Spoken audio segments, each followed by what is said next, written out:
Hello friends. आइए हम देखेंगे कि orbit AI repair business management software में परचेस की एंट्री कैसे करते हैं। जो भी पार्ट्स आप परचेस कर रहे हैं या डिवाइस परचेस कर रहे हैं उसकी एंट्री कैसे करेंगे।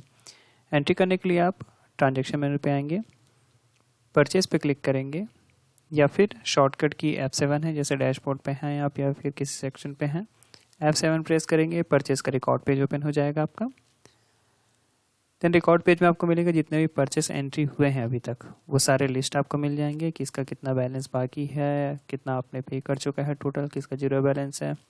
तो ये यहाँ से पेमेंट रिकॉर्ड करने के लिए जैसे बैलेंस बाकी है, इसमें आप पेमेंट दे रहे हैं तो कैसे मोड में पेमेंट दिए हैं ये यहाँ से एंट्री कर सकते हैं। अब न्यू परचेस की एंट्री करने के लिए आप न्यू परचेस पे जाएंगे, राइट साइड पे आपको एक विंडो मिलेगा। इसमें देखेंगे सबसे पहले वेंडर का नाम, तो वेंडर का नाम जो आपने ऐड किया हुआ यहाँ लिस्ट पे शो होगा। अगर आपको न्यू वेंडर ऐड करना है तो प्लस बटन के थ्रू आप सप्लायर ऐड कर सकते हैं वेंडर का लिस्ट। ये तो जो वेंडर की लिस्ट आपका यहाँ पे है टाइप करके या फिर सेलेक्ट कर सकते हैं ड्रॉप डाउन से। तो देखिए सेलेक्ट करने पे डायरेक्ट आपका अगर परचेस ऑर्डर उनका बना होगा तो उसका लिस्ट आपको मिल जाएगा, आप उसे इंपोर्ट कर सकते हैं। ठीक, इंपोर्ट करने पे वो आइटम ऑटोमेटिक यहाँ पे ऐड हो जाएगा परचेस ऑर्डर के थ्रू। अगर नहीं करना है तो कैंसिल करके मैनुअली आप आइटम्स पार्ट्स ऐड कर सकते हैं। ठीक है, ये हो गया। अब वेंडर का इनवॉइस नंबर जो परचेस बिल है उसका इनवॉइस नंबर क्या है वो हम यहाँ पे नोट कर लेते हैं।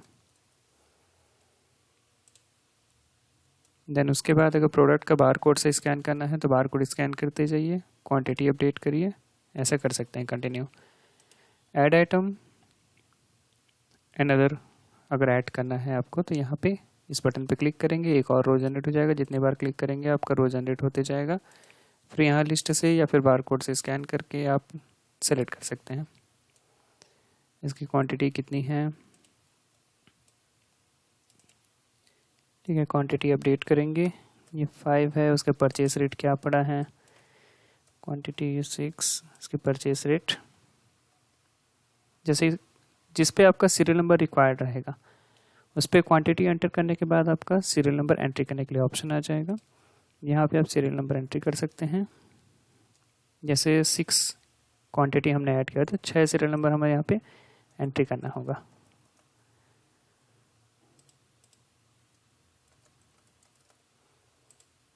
अभी मैं रैंडम नंबर ऐड कर दे रहा हूँ।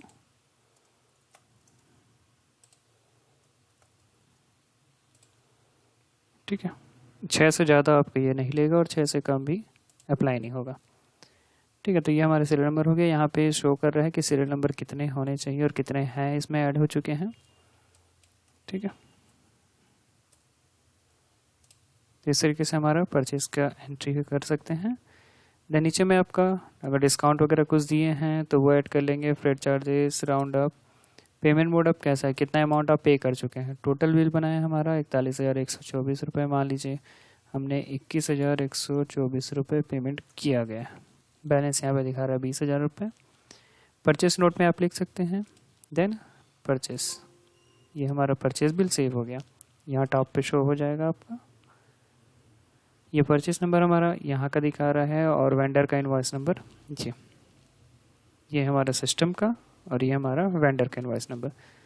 तो इस तरीके से आपका परचेस का बिल भी निकल जाएगा, वेंडर का इनवॉइस नंबर क्या था, कितना हमने क्वांटिटी मंगाया, कि उसका सीरियल नंबर क्या था, ये सारे सीरियल नंबर का लिस्ट यहाँ पे आपको शो हो जाएंगे। तो इस तरीके से आपका परचेस का भी एंट्री कर पाएंगे और ये सारे जो हैं प्रोडक्ट के स्टॉक्स में ऐड होते जाएंगे। आप मास्टर में जाके प्रोडक्ट एंड स्टॉक सेक्शन पे वो सारे जो प्रोडक्ट है, जैसे हमने कीबोर्ड का एक एंट्री किया हुआ है तो यहाँ पे देखिए जी अवेलेबल स्टॉक्स हैं। तो ये हमारा इस तरह से प्रोडक्ट का स्टॉक परचेस से डायरेक्ट एंट्री होते जाएगा। एडिट करने के लिए आपको लास्ट पे ही यहीं पे पेंसिल बटन मिलता है जिससे आप डिटेल्स एडिट कर सकते हैं। फिर से पेमेंट करने के लिए रिकॉर्ड बटन, प्रिंट करने के लिए प्रिंट बटन और परचेस बिल डिलीट करने के लिए आपको लास्ट में डिलीट ऑप्शन मिलेगा। फिल्टर के लिए फिल्टर ऑप्शन और परचेस ऑर्डर जो अगर बना हुआ है आपका तो उसका इंपोर्ट करने के लिए इंपोर्ट ऑप्शन। तो यहाँ पे परचेस ऑर्डर सेलेक्ट करके इंपोर्ट कर सकते हैं। तो इस तरह से आप परचेज़ की एंट्री कर पाएंगे। Thank you.